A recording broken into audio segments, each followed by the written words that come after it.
नमस्कार बंधुरा सबाइके शुभ सकाल। आमार छोटो भिडियोते तुम्हादेर सबाइके अनेक स्वागत। प्रत्येक दिन रान्ना बये सेटा भिडियो डाउन करी तो आजकेও एटाই করলাম। দেখো টমেটো কাটতাছি আর এদিকে আলু ভাজা বয়েছি, আলু দিয়ে টমেটো দিয়ে ঝোল করবো।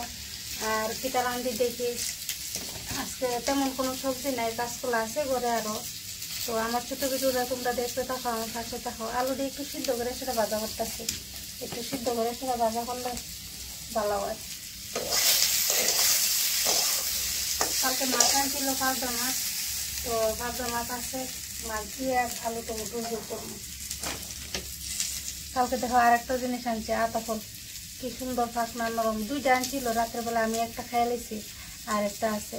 আগে কিন্তু আমরা বাড়ির 3-4টা গাছ আছিল, তখন কেউ খাইতো না আতা ফল।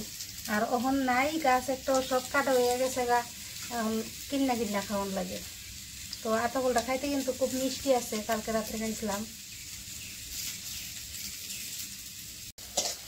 পেঁয়াজ ভাজা হয়ে গেছে আর আলু দিয়ে হালকা ভাজা করছি, বেশি ভাজা করছিলাম।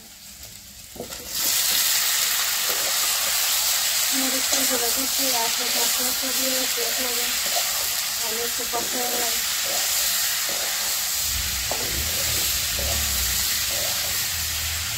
আর এদিকে মুড়ি রয়েছে, তোমরা টাকা বাড়লে একটু মুড়ি দিয়ে মাছে দিলে খাইলে সকালে এখানে রান্না বান্না উঠলে তারপর খাইব।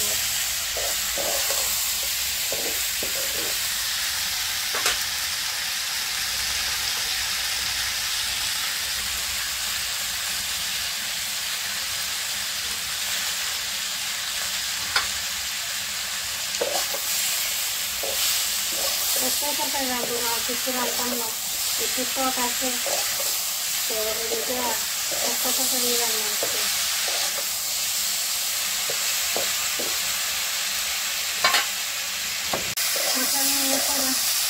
জল দিয়ে গরম জল আছে তখন মধ্যে একটু ঝুলোই রান্না এক তরকারি। তো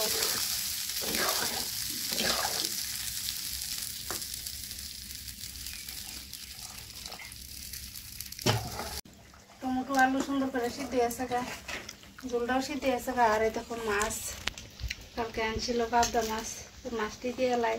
এদিকে তরকারি বয়ে আমি গটরও গুছাই লাইছি।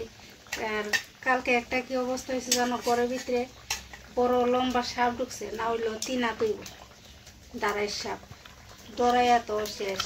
এদিকে দেখতেছ ঘরের ভিতরে কাপড় একটা লাগাই রাখছে সিদ্ধ জায়গা, এই সাইডটা দিয়ে কাপড় লাগাই রাখছে, কারণ এদিকে হচ্ছে ভাঙা। এই প্রায় 4-5 বছর আগে ভূমিকম্প হয়েছিল একবার, চৈত্র মাস হয়, তো ওই সময় ভাঙ্গিয়া গেছিল গা। ওয়ালটা বেশি ভালো না, তো নিচটা অল্প অল্প রয়েছে, দেখো ভাঙ্গিয়া গেছে গা, মানে ভাঙ্গা ভাঙ্গা পড়তেছে।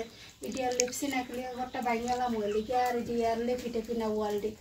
আর কালকে এইদিকে পুরো লম্বা সাওয়াইছে, আর গরম বয়ে রয়েছে উমর মুরগি চিল্লাইয়া বাইরেছে। তো দৌড়াই আইসি, সেটা দেখি এদিকে তো বাইরে না, কোন দিকতে বাইরে বারিন্দাত গেছে, মুরগি বয়ে রয়েছে এখানে রান্নাঘর কিনারে বয়ে রাখছি, উমর বইছে।